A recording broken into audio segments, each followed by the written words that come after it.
"You're not your father," they mocked the black girl. She fixed the motor and shut them in minutes.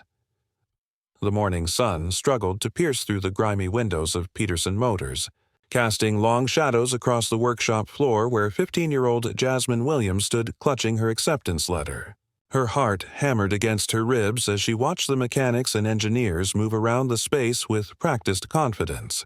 She had dreamed of this moment for 3 years, ever since her father James had died in that terrible accident. The prestigious internship program at Peterson Motors was supposed to be her gateway to a future in engineering, a chance to prove that the hours she had spent learning from her father and grandfather weren't wasted. But as she stood there in her carefully pressed but obviously second-hand coveralls, she could feel the weight of every stare, every whispered comment that followed her like a shadow through the door. Marcus Thompson, the chief engineer, was the first to speak loud enough for everyone to hear.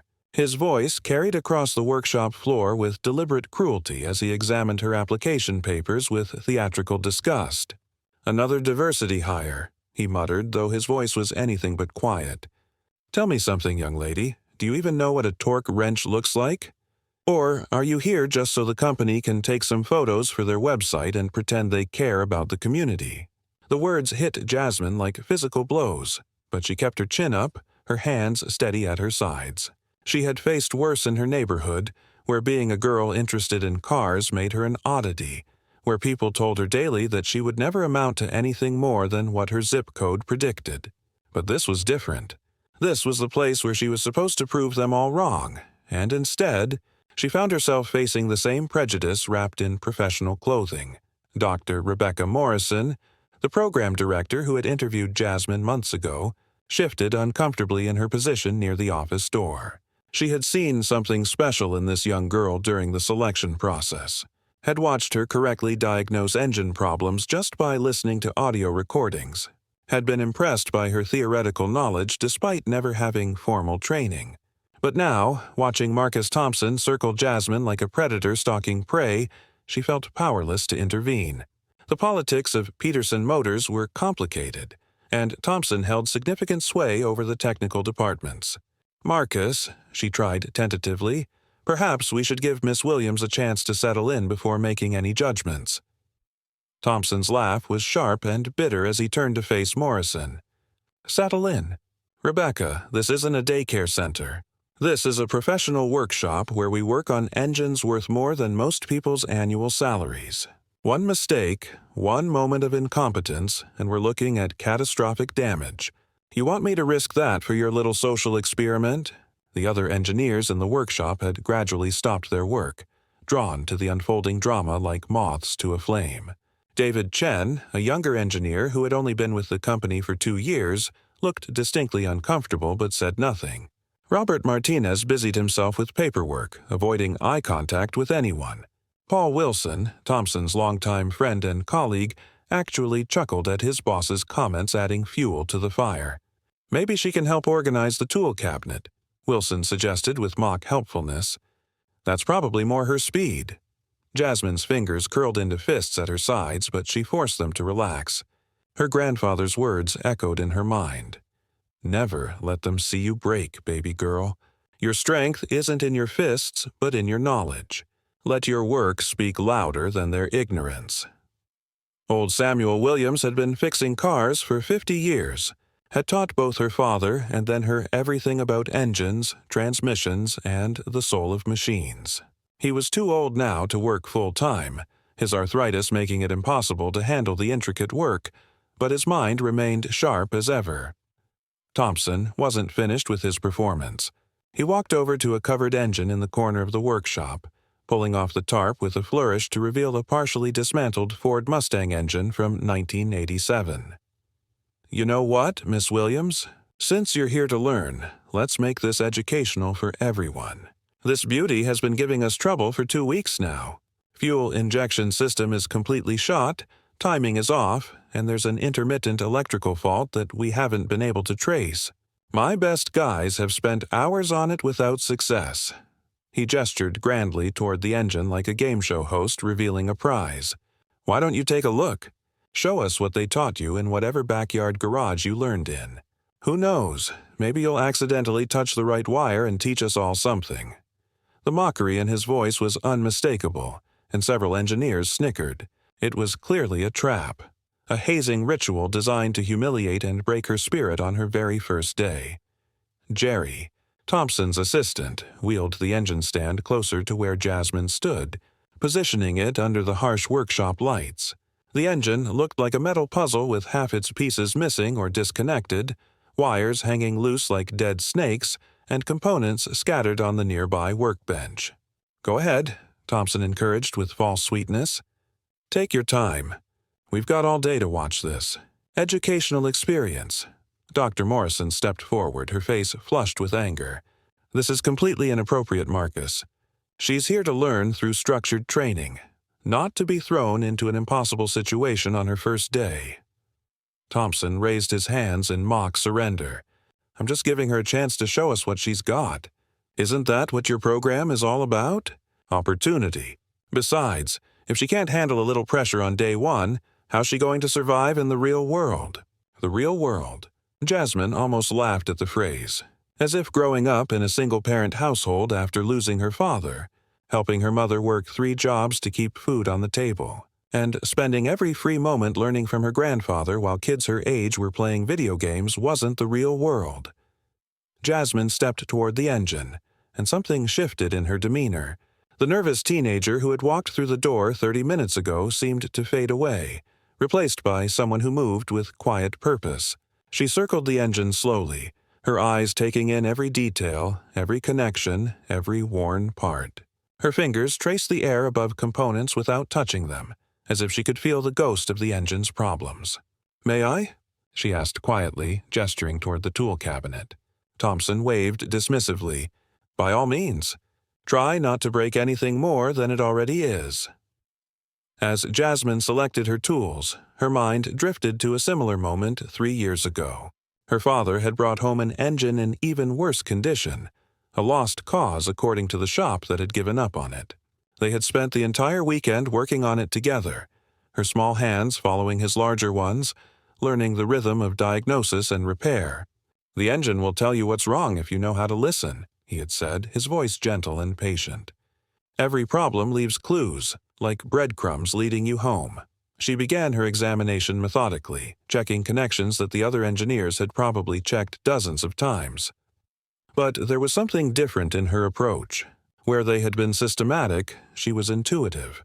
Where they had followed manual procedures, she seemed to dance with the machine, understanding its language in a way that transcended textbook knowledge. Thompson watched with growing irritation as she worked in silence, expecting her to give up within minutes. "Any day now," he said sarcastically. "Or are you just pretending to know what you're looking at?" Jasmine didn't respond. She had found something, a subtle issue that wasn't immediately obvious. The fuel injection system wasn't shot at all. It was being disrupted by a hairline crack in a seemingly unrelated component that was causing pressure fluctuations. The electrical fault wasn't intermittent. It was consistent, but only under specific conditions that the standard diagnostic procedures wouldn't reveal. And the timing issue was actually a symptom, not a cause of a deeper problem that everyone had overlooked because they were focusing on the obvious. 20 minutes passed in tense silence. The workshop had essentially stopped functioning as everyone watched the teenage girl work on the impossible engine. Some were waiting for her to fail spectacularly. Others were genuinely curious about what she was doing. Jerry had started recording on his phone, thinking he'd capture something embarrassing to share in the break room later. Thompson's expression had shifted from amusement to annoyance to something approaching concern as he watched Jasmine's confident movements. She wasn't randomly trying things or following a manual. She was working with the kind of intuition that only came from years of experience, the kind that he had only seen in master mechanics with decades under their belts. "Where exactly did you say you learned about engines?" he asked, his voice losing some of its earlier mockery. "My father taught me," Jasmine replied without looking up from her work. "James Williams. He worked at Riverside Auto for 15 years before he died. And my grandfather, Samuel Williams. He's been fixing cars since before you were born." The mention of James Williams caused a subtle shift in the room. A few of the older mechanics exchanged glances. They remembered James, remembered his reputation as one of the best diagnostic mechanics in the city, remembered the tragedy of his death. He had been working on a car for a wealthy client who had refused to pay for proper shop repairs, insisting James do it on the side for cash. The jack had failed, a cheap one the client had provided, and James had been crushed instantly. The client had faced no consequences, claiming it was James's choice to work outside proper safety conditions. Thompson, however, either didn't know or didn't care about the connection. "Your father?" He scoffed. "Well, you're not your father, are you? Whatever he might have known clearly didn't get passed down to you." The words hung in the air like poison, and Jasmine's hands stilled for just a moment. Several people in the workshop drew in sharp breaths. Even Paul Wilson looked uncomfortable at the cruelty of the statement. Jasmine turned to face Thompson for the first time since she had started working. Her eyes were bright with unshed tears, but her voice was steady and clear. "You're right. I'm not my father. He would have been too polite to tell you that you've been looking at this problem all wrong from the start. He would have fixed it quietly and let you take the credit. But I'm not him." She turned back to the engine and made 3 quick adjustments, her movements so fast that most people couldn't follow what she had done. Then she connected the diagnostic computer and turned the key in the ignition system. The engine roared to life immediately, purring with a smooth consistency that it hadn't achieved in months, maybe years. The workshop fell completely silent except for the perfect hum of the restored engine. Thompson's face went through a series of expressions, from shock to disbelief to anger. "That's impossible," he muttered, pushing past Jasmine to check the diagnostic readouts. Every parameter was perfect. The fuel injection was operating at optimal efficiency, the electrical system showed no faults, and the timing was precise to the millisecond. Dr. Morrison stepped forward, a small smile playing at the corners of her mouth. "It seems Miss Williams has solved your 2-week problem in less than 30 minutes. Perhaps we should discuss her training program with a bit more respect." But Thompson wasn't ready to concede defeat. His ego, bruised and battered, lashed out in the way weak men's egos always do when confronted with superior skill from someone they consider inferior. "She got lucky," he insisted loudly. "A fluke. Anyone can accidentally fix something if they just randomly adjust things." Jasmine pulled out a piece of paper from her pocket and began sketching rapidly.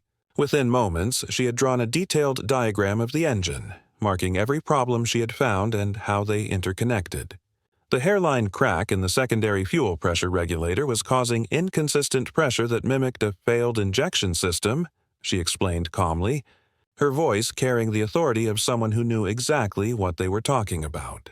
The electrical fault was actually feedback from the pressure fluctuations affecting the sensor readings, and the timing issues were the computer trying to compensate for false sensor data. You were treating symptoms, not the disease. Several of the younger engineers had moved closer, genuinely interested in her explanation. David Chen was nodding along, understanding dawning on his face. That's brilliant," he said quietly. "We never would have thought to check the secondary regulator because the primary was functioning normally." Thompson's face had turned an alarming shade of red. "Don't encourage her," he snapped at Chen. "One lucky guess doesn't make her a mechanic." But Jasmine wasn't finished. The dam of her patience had finally broken, and 3 years of grief, anger, and determination came pouring out. "A lucky guess?" she asked, her voice rising for the first time. "Would you like me to tell you about the transmission problem in that Corvette over there? The one you've marked as ready for customer pickup? Because from here I can hear the synchronizer in 3rd gear is about to fail. Or should I diagnose that Mercedes in Bay 3 that's been making a sound your team has been ignoring? It's got early signs of head gasket failure. You're about to send that customer home with a car that will break down within a week." Thompson strode over to the Corvette and ran a quick diagnostic, his movements jerky with anger. His face paled slightly when the computer confirmed exactly what Jasmine had said. The synchronizer was indeed showing signs of imminent failure. How she had heard it from across the room over all the other noise was beyond his understanding. Paul Wilson, trying to salvage his friend's dignity, spoke up. "She probably saw the work orders earlier, knew what cars were here." But Jasmine shook her head. "I haven't seen any work orders." "I can hear it." My father taught me to listen to engines the way musicians listen to instruments. Every sound means something. That Mercedes, the slight whistle when it idles, that's combustion gases escaping through a microscopic gap in the head gasket. It'll get worse under load. The Corvette's transmission makes an almost inaudible grinding sound when the input shaft rotates. Classic synchronizer wear. She walked over to the Mercedes, not waiting for permission, and popped the hood. Using a chemical test strip from the workbench, she tested the coolant. The strip changed color immediately, indicating the presence of combustion gases in the cooling system. Early head gasket failure, exactly as she had diagnosed from 20 feet away. The workshop had become a theater, with Jasmine as the unexpected star of a show nobody had anticipated. More employees had drifted in from other departments, drawn by the commotion. Word was spreading quickly through Peterson Motors that something extraordinary was happening in the main workshop. Thompson, however, was not ready to surrender his position of authority. His entire identity was built on being the most knowledgeable person in the room, and this teenager was systematically dismantling that image. "Party tricks," he said dismissively, though his voice lacked its earlier confidence. "Anyone can memorize symptoms and solutions. Real engineering is about innovation, about solving problems nobody has seen before."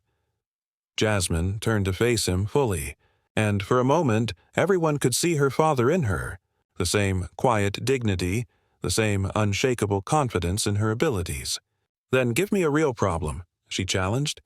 "Something nobody here has solved. Not an engine you've been working on for 2 weeks, but something you've actually given up on." There was a moment of hesitation before Jerry spoke up. "There's the Hennessy Venom engine in the back. The one that came in 6 months ago. The owner had it modified by 3 different shops, and now it won't run properly. We've tried everything, even brought in specialists from outside. Mr. Peterson himself said to write it off as impossible." Thompson's eyes lit up with malicious glee. "Perfect.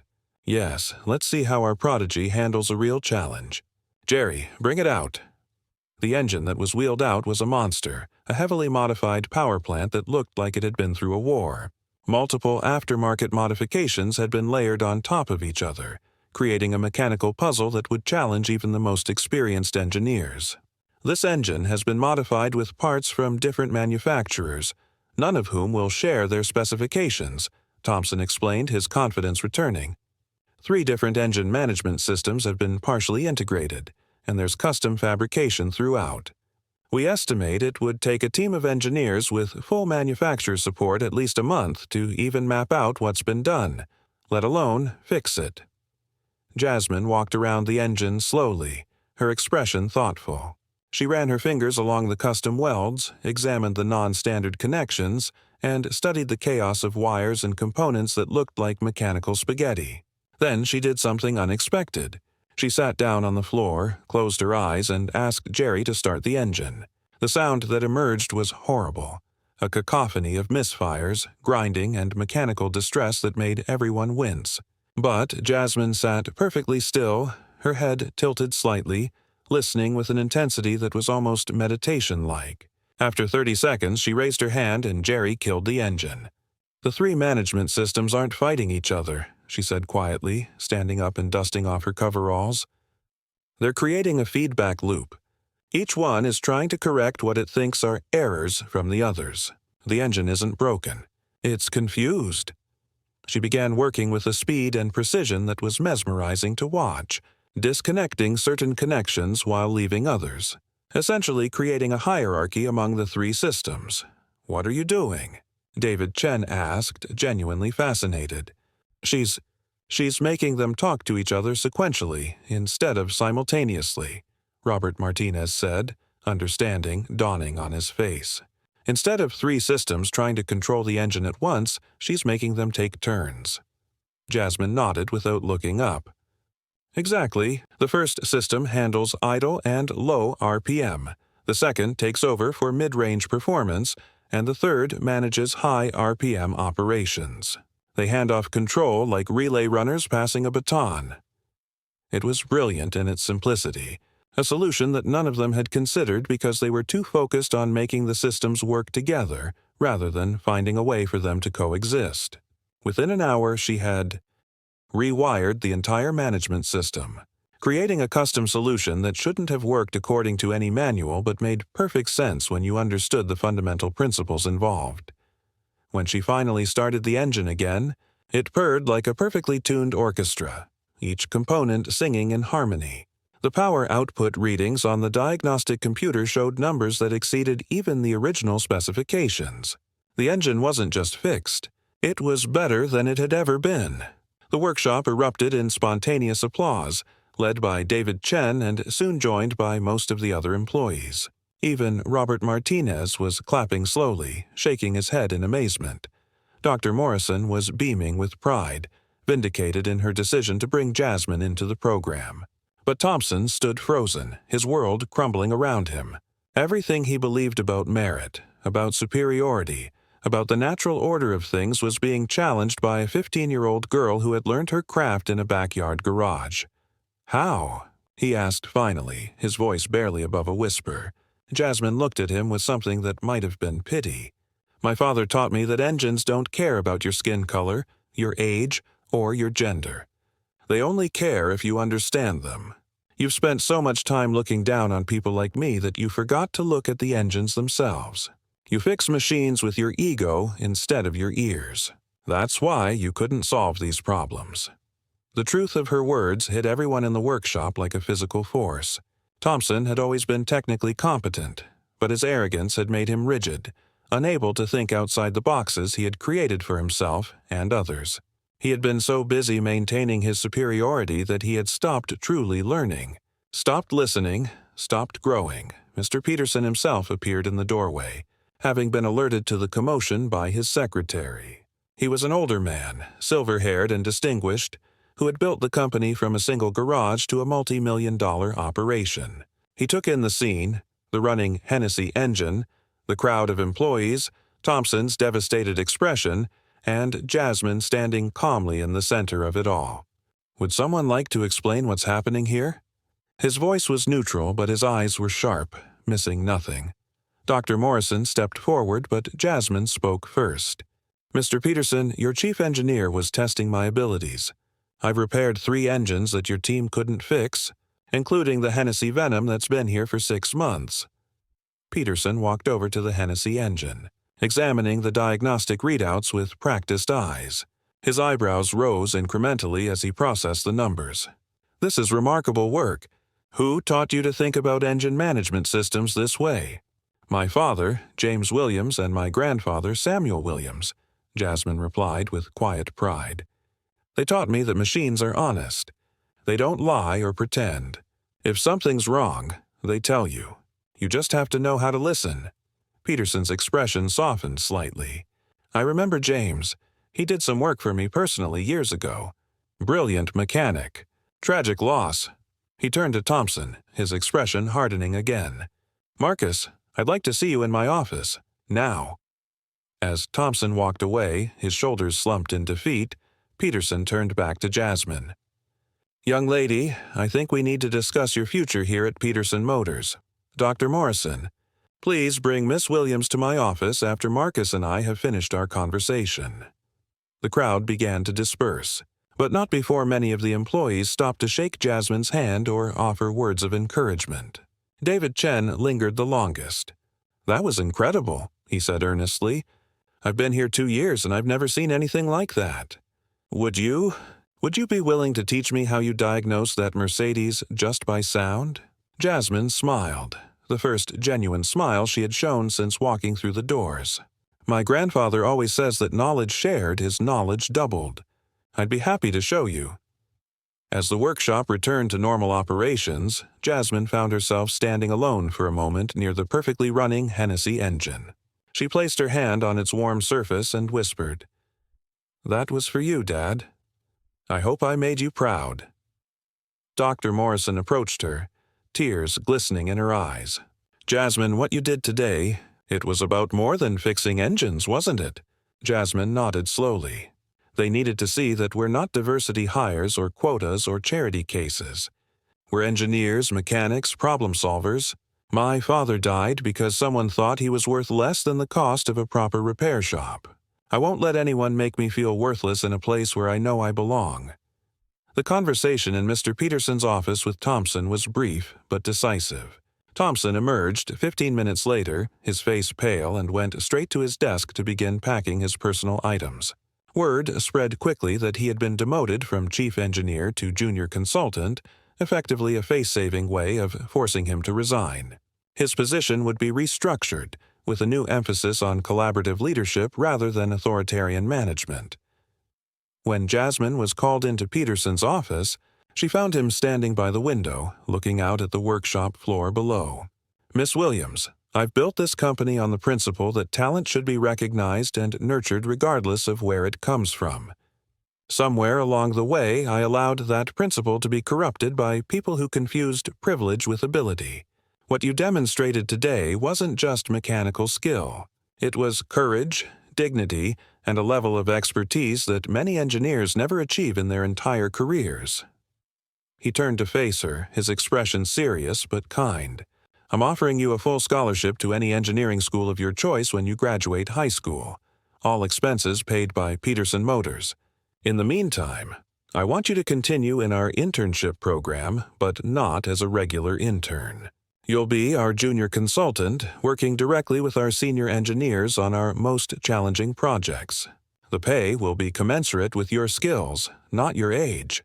Jasmine was speechless for a moment, overwhelmed by the sudden reversal of fortune. "Mr. Peterson, Thank you, but I have one condition." Peterson raised an eyebrow, intrigued. "I want to establish a mentorship program for other kids from my neighborhood. There are so many talented young people who never get the chance to show what they can do because they don't have the right connections or the right last name. I want to help change that." Peterson smiled, the first genuine smile anyone had seen from him in months. "Done. In fact, we'll call it the James Williams Memorial Mentorship Program. In honor of your father, Dr. Morrison will help you set it up." As Jasmine left the office, she found a crowd waiting for her in the hallway. Word of her promotion and the new mentorship program had already spread.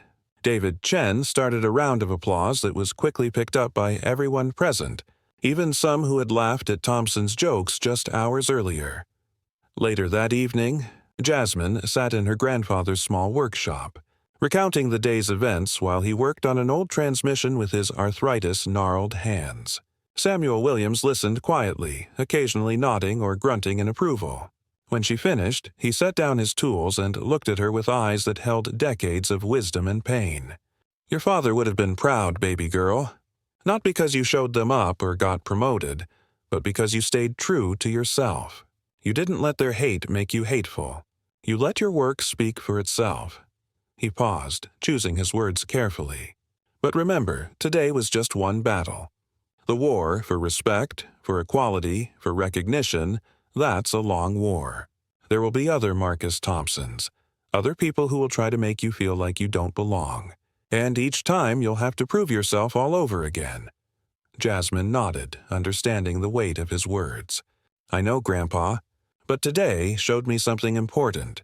There are also people like Dr. Morrison and David Chen and even Mr. Peterson, people who are willing to see past their prejudices when confronted with undeniable truth. Maybe if I keep proving myself, keep showing what's possible, I can help change things for the next generation."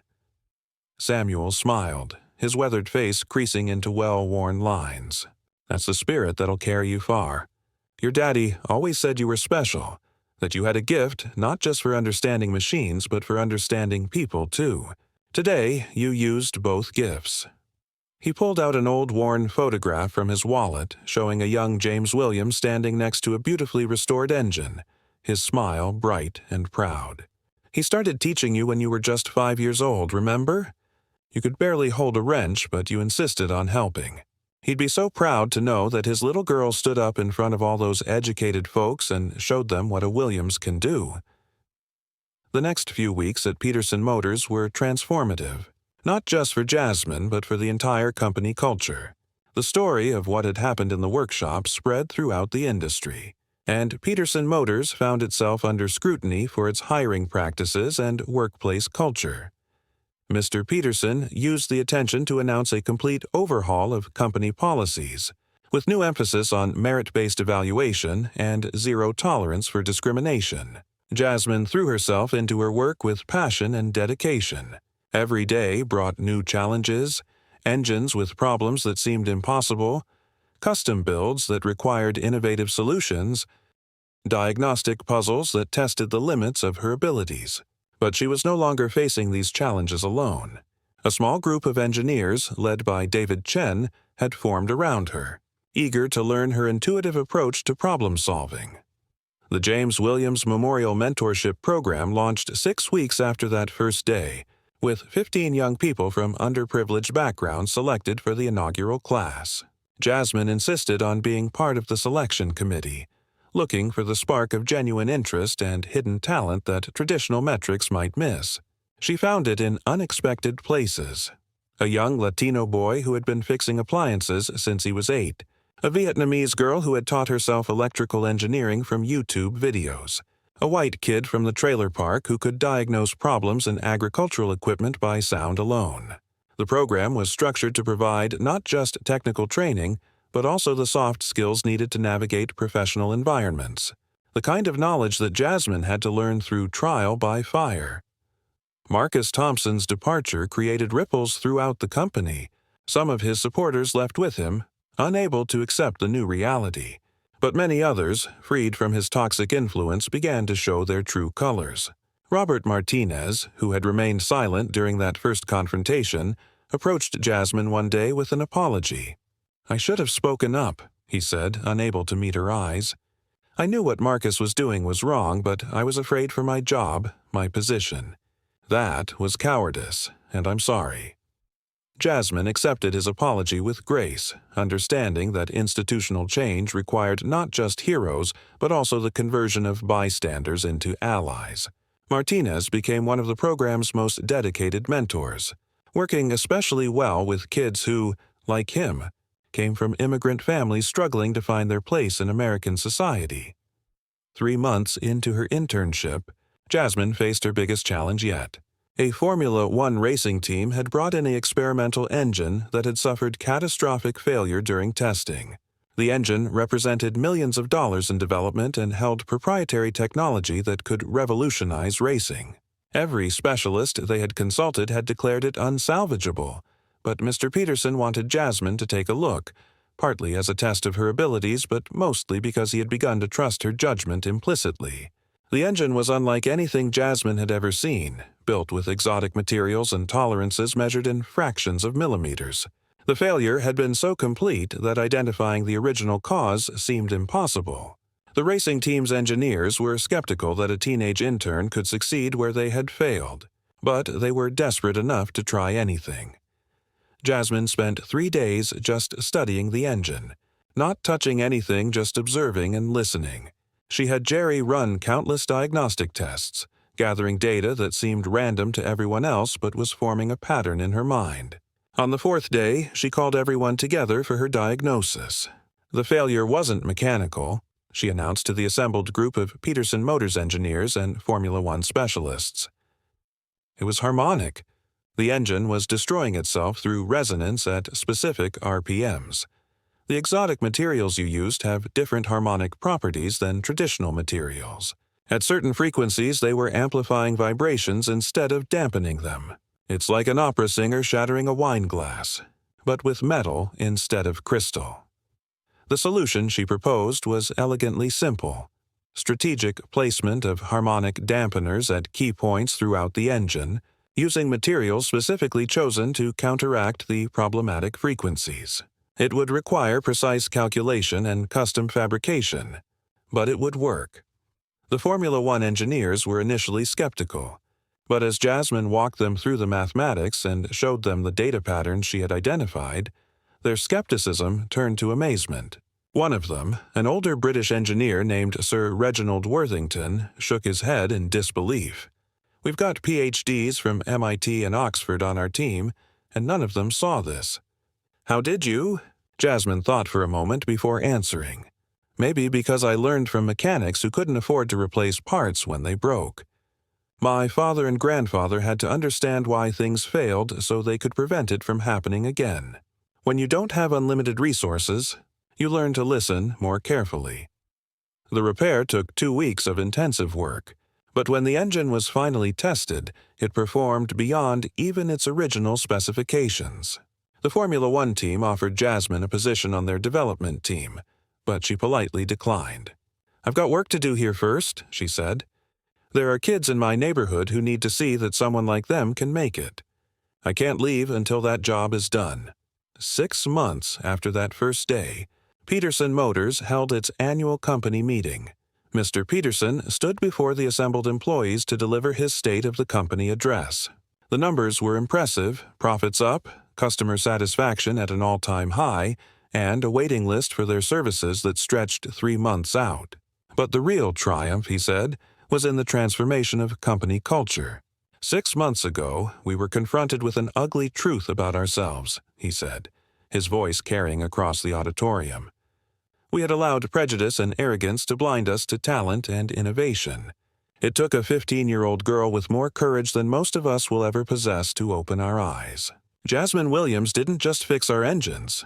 She fixed us. He called Jasmine to the stage where she stood uncomfortably in the spotlight while the audience gave her a standing ovation. But she used the moment to redirect attention to the mentorship program, bringing up all 15 of the current participants to share the stage. "These young people represent the future of American engineering," she said, her voice steady despite her nerves. "They come from different backgrounds, speak different languages at home, have different colors of skin. But they all share the same passion for understanding how things work, for solving problems, for making things better. That's what America is supposed to be about. Not where you come from, but where you're going. Not who your parents were, but who you choose to become." The applause was thunderous, but Jasmine was already thinking ahead. The mentorship program was just the beginning.